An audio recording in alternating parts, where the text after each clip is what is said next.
पराई स्त्री को बुरी नजर से देखते हैं, उनका क्या अंजाम होता है। आज की इस कहानी में आप देखेंगे कि नरक में हर पाप की अलग अलग सजा होती है और सबसे डरावनी सजा किस पाप के लिए दी जाती है। हैरानी की बात यह है कि ये वही पाप है जो हम में से ज्यादातर लोग अनजाने में हर रोज करते रहते हैं।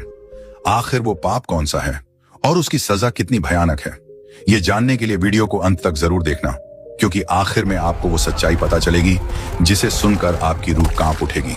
एक छोटा सा गांव था, चारों ओर हरे भरे खेत फैले हुए थे। मिट्टी की गलियों से बैलों की घंटियां सुनाई देती थीं और तालाब के किनारे बच्चों की किलकारियां गूंजती थीं। यह गांव मेहनती और सच्चे लोगों से भरा हुआ था। हर कोई अपने काम और ईमानदारी से पहचाना जाता था। लेकिन इन्हीं सच्चे लोगों के बीच एक इंसान ऐसा भी था जो इस माहौल से बिल्कुल अलग था। उसका नाम था हरिनाथ। गांव वाले उसे मजाक में झूठा हरि कहते थे। वजह साफ थी, हरिनाथ को झूठ बोलने की ऐसी आदत पड़ गई थी कि सच बोलना उसके लिए नामुमकिन हो गया था। वह दिन भर इधर उधर घूमता और हर किसी से झूठ बोलता। शुरू में लोग इसे मजाक समझते थे और उसकी बातों पर हंस देते थे, लेकिन धीरे धीरे यही मजाक अब परेशानी बनने लगा। एक दिन की बात है, हरिनाथ गांव के बाजार में पहुंचा। सब्जी वाले के ठेले पर खीरे और टमाटर चमचमा रहे थे। सब्जी वाला उसे देखते ही मुस्कुरा उठा और बोला, अरे हरिनाथ भाई, कल मेले में आपको देखा था, बड़े मजे से जलेबी खा रहे थे आप। हरिनाथ ने चेहरे पर झूठी गंभीरता लाते हुए बोला, अरे नहीं भाई, मैं तो कल खेत में हल चला रहा था, सुबह से शाम तक पसीना बहाता रहा। तुमने किसी और को देख लिया होगा। सब्जी वाला चुप हो गया, लेकिन बाकी गांव वाले जो पास खड़े थे उनमें से एक आदमी ने धीरे से कहा, लो, फिर झूठ बोल दिया इसने। हम सब तो मेले में साथ थे और साफ देखा था हरिनाथ को, पूरा हाथ जलेबी की थाली में डालकर खा रहा था। बच्चे खिलखिलाकर हंसने लगे, लेकिन हरिनाथ पर इसका कोई असर नहीं हुआ। वह हंसते हुए अपनी राह चलता बना, मानो कुछ हुआ ही ना हो। कुछ दिन बाद गांव के चौपाल पर सब लोग बैठे थे। चौपाल पर नीम का बड़ा पेड़ था, जिसके नीचे लोग बीड़ी पीते और दिन भर की बातें करते थे। उसी समय हरिनाथ भी वहां आ पहुंचा। गांव का एक आदमी बोला, अरे हरिनाथ, सुना है तुमने पंडित जी से वादा किया था कि पूजा के लिए नारियल और अगरबत्ती लेकर आओगे, लेकिन तुम आए ही नहीं, क्या हुआ? हरिनाथ तुरंत झूठ गढ़ते हुए बोला, अरे भाई, मैं तो सुबह ही निकल पड़ा था, नारियल लेने ही जा रहा था, लेकिन रास्ते में नदी का पुल टूटा मिला, इसीलिए वापस आना पड़ा। यह सुनते ही दूसरे गांव का एक आदमी गुस्से में बोले, क्या बकवास कर रहे हो, वह पुल तो बिल्कुल सही सलामत है, आज ही तो हम सब उसी रास्ते से होकर आए हैं। लोगों के चेहरे पर अब हंसी की जगह चिढ़ साफ झलक रही थी। धीरे धीरे गांव वाले उसकी हर बात को झूठ मानने लगे और उसका भरोसा पूरी तरह उठ गया। समय बीतता गया, हरिनाथ की झूठ बोलने की आदत और बढ़ती गई। कभी वह कहता, मैंने अपने खेत में 10 मन गेहूं उगा लिए हैं। कभी कहता, कल राजा ने मुझे अपने दरबार में बुलाया और मेरी बहुत इज्जत की। गांव वाले उसकी बातों पर अब हंसते भी नहीं थे, वे बस सिर हिलाकर रह जाते। किसी ने उसकी गवाही पर भरोसा करना बंद कर दिया था।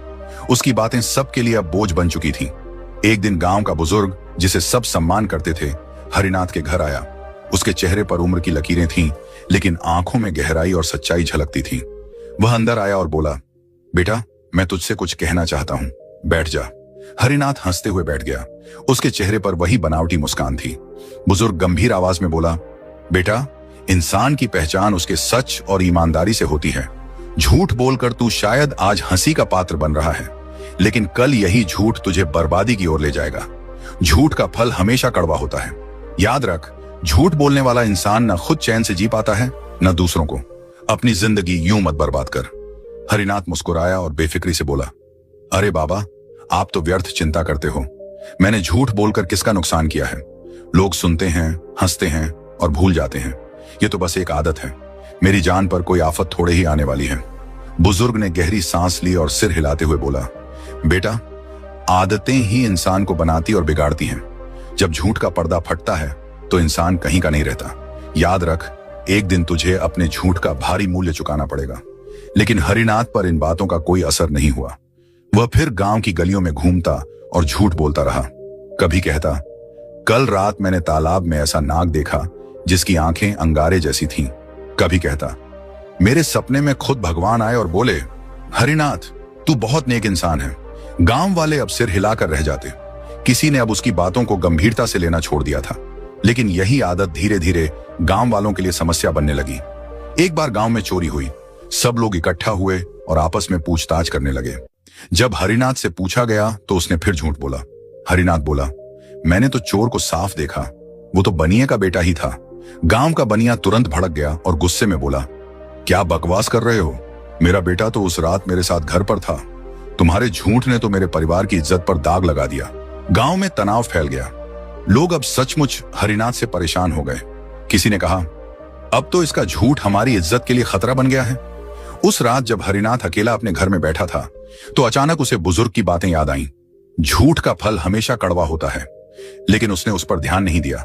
वह हंसते हुए खुद से बोला, लोग तो बस बातें बनाते हैं, झूठ बोलना तो मेरी ताकत है। इससे मैं मुसीबत से बच जाता हूं, लोगों को हंसा देता हूं। सच बोलकर मुझे क्या मिलेगा? वह नहीं जानता था कि उसका यही झूठ जल्द ही उसकी जिंदगी को ऐसी दिशा देने वाला है जहां से लौटना नामुमकिन होगा। एक दिन की बात है। हरिनाथ गांव से शहर की ओर जा रहा था। रास्ता लंबा था और उसे जंगल से होकर गुजरना पड़ता था। दोपहर का समय था, पेड़ों की छांव घनी थी और हवा में अजीब सी खामोशी थी। तभी अचानक झाड़ियों के पीछे से एक आदमी दौड़ता हुआ आया। उसके हाथ में सामान था, कपड़े अस्त व्यस्त थे और चेहरे पर डर साफ झलक रहा था। वह सीधा हरिनाथ के पास पहुंचा और हांफते हुए बोला, भाई मेरी मदद करो, मेरे पीछे सैनिक लगे हैं। मैंने थोड़ी देर पहले चोरी की है। अगर उन्होंने मुझे पकड़ लिया तो मेरी जान ले लेंगे। मैं इस पेड़ के पीछे छिपता हूं। जब वो लोग तुमसे पूछें तो कहना यहां कोई नहीं आया। हरिनाथ कुछ पल उसे देखता रहा। उसका मन सोचने लगा, वाह, ये तो अच्छा मौका है। अगर मैंने इसे छिपा लिया और सैनिकों से झूठ बोल दिया तो ये मेरी जान तक का एहसान मानेगा। उसने तुरंत हामी भर दी। हरिनाथ बोला, हाँ हाँ तू छिप जा, मैं सब संभाल लूंगा, कोई तुझे छू भी नहीं पाएगा। चोर पेड़ के पीछे जाकर छिप गया। थोड़ी ही देर बाद सैनिकों का एक दल दौड़ता हुआ वहां पहुंचा। उनके कपड़ों से पसीना टपक रहा था और चेहरों पर गुस्सा साफ दिख रहा था। उन्होंने हरिनाथ को देखा और जोर से पूछा, अरे ओ आदमी, क्या यहां से कोई चोर गुजरा है? हमने सुना है वो इसी तरफ भागा है। हरिनाथ ने बिना झिझके झूठ बोल दिया। उसने सीना तान कर कहा, नहीं, यहां कोई नहीं आया। मैंने तो किसी को जाते देखा ही नहीं। सैनिकों ने इधर उधर नजर दौड़ाई, लेकिन पेड़ों के घनेपन की वजह से ज्यादा देर नहीं रुके। उन्होंने जल्दी से आगे का रास्ता पकड़ लिया और दौड़ पड़े।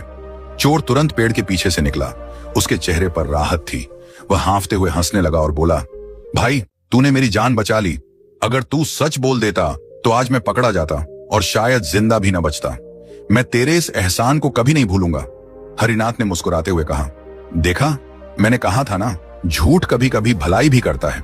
लोग कहते हैं झूठ बुरा है, लेकिन सच तो यह है कि झूठ इंसान को मुसीबत से निकाल देता है। चोर ने सिर हिलाया और बोला, बिल्कुल सही, तूने आज मेरी जान बचाई है, मैं तेरा एहसानमंद रहूंगा। दोनों कुछ देर तक बातें करते रहे और फिर अपने अपने रास्ते चल पड़े। लेकिन हरिनाथ के मन में यह बात और गहरी बैठ गई कि झूठ बोलना बुरा नहीं है। उसने सोचा, अब मैं और भी बेधड़क होकर झूठ बोल सकता हूं। अगर झूठ से किसी की मदद हो सकती है तो इसमें बुराई ही क्या है। गांव लौटने के बाद उसने इस घटना को और भी रंग रूप देकर सबको सुनाना शुरू किया। वह चौपाल पर बैठकर शेखी बघारते हुए बोला, अरे भैयो, कल तो बड़ा मजेदार किस्सा हुआ। जंगल में सैनिक दौड़े दौड़े आए और मुझसे पूछने लगे, क्या चोर भागा है? मैंने कहा, नहीं देखा, और चोर को मैंने बचा लिया। वो तो मेरे पैरों में गिर पड़ा। बोला, भाई तू तो देवता है। गांव वाले एक दूसरे को देखने लगे। किसी ने हंसते हुए कहा, अरे रहने दे हरिनाथ, तू हमेशा कहानियां गढ़ता है, पता नहीं सच बोल रहा है या फिर हमेशा की तरह झूठ। हरिनाथ जोर जोर से हंसते हुए बोला, मानो या ना मानो, लेकिन यह सच है। देखना, एक दिन सबको साबित करके दिखाऊंगा कि झूठ ही इंसान की सबसे बड़ी ताकत है। गांव के बुजुर्ग जो पास खड़े थे ने गुस्से में कहा, बेटा तू समझता क्यों नहीं? आज तूने एक चोर को बचाया है। तुझे लगता है कि तूने भलाई की है, लेकिन कल को वही चोर किसी और का घर लूटेगा। उस पाप का हिस्सा भी तेरे सिर पर आएगा। याद रख, झूठ से कभी सच भलाई नहीं होती। हरिनाथ ने बुजुर्ग की बात को फिर से हंसकर टाल दिया। उसने ताना मारते हुए कहा, आप तो हर बात में प्रवचन देने लगते हैं। जरा दुनिया देखिए, बिना झूठ के कोई काम चलता है क्या? गांव वाले चुप हो गए, लेकिन उनके मन में हरिनाथ के लिए नाराजगी और बढ़ गई। उस दिन से हरिनाथ का आत्मविश्वास और बढ़ गया।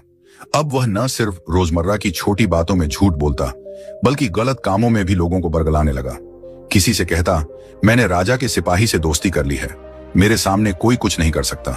तो किसी से कहता, मैं मंदिर के पुजारी से मिला था, उन्होंने कहा है कि मैं बहुत पुण्यात्मा हूं। लोग उसकी इन बातों से और भी परेशान होने लगे। धीरे धीरे गांव वाले उसके खिलाफ हो गए। अब कोई उसके पास बैठना नहीं चाहता था। बच्चे भी उसे चिढ़ाने लगे। देखो देखो, झूठा हरि आ रहा है। हरिनाथ हंसकर सब सह लेता।